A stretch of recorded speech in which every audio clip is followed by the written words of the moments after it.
On May 9, 2012, a state-of-the-art Russian aircraft, the Sukhoi Superjet 100, took off from Halim Perdanakusuma Airport in Jakarta.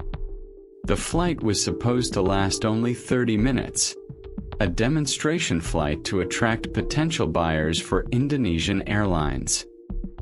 But behind the smiles of the invited guests lurked a dark fate that no one could have imagined. That day, the skies above Mount Salak bore silent witness to an aviation tragedy that would shake the world of modern aviation. The Sukhoi Superjet 100 is Russia's pride. It is the first commercial passenger aircraft they have built since the collapse of the Soviet Union. Designed to rival Boeing and Airbus in the regional jet class, Sukhoi hopes this aircraft will symbolize the revival of the Russian aviation industry. Indonesia is one of their target markets. With its geographical location consisting of thousands of islands, a small jet like the Superjet 100 is considered ideal. That's why, in May 2012, the Sukhoi team came to Jakarta with their demo aircraft, RA-97004, for a promotional tour of Southeast Asia. They targeted airlines such as Sky Aviation, Kartika Airlines, and Batavia Air. Wednesday afternoon at 2 p.m. Western Indonesian time, a Sukhoi Superjet 100 aircraft prepared for takeoff from Halim Perdanakusuma Airport. On board were 45 people, mostly Indonesians. Airline officials, journalists, and invited guests. The flight commander was Alexander Yablontsev, a senior test pilot from Russia. He was known for his experience, with over 10,000 flight hours. The weather that afternoon was not ideal. Heavy clouds hung over the Bogor area, right around Mount Salak, a mountain known to be haunted by aviation. But there was no sign of concern. The plane flew smoothly.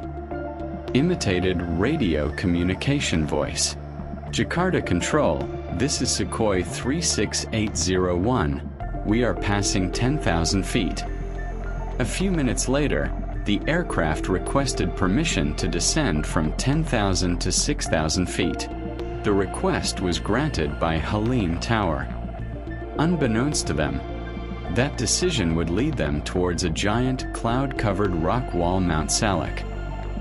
At 2:28 p.m. Western Indonesian time, the Halim Tower radar showed the Sukhoi Superjet 100 still cruising normally. The cockpit voice recorder, CVR, recording revealed a relaxed atmosphere. The crew was busy talking to prospective buyers who were being invited into the cockpit. Suddenly, the warning system sounded. Terrain ahead. Pull up. Pull up. However, the warning was ignored. The pilots thought it was just a system error, as they were flying on autopilot in demo mode.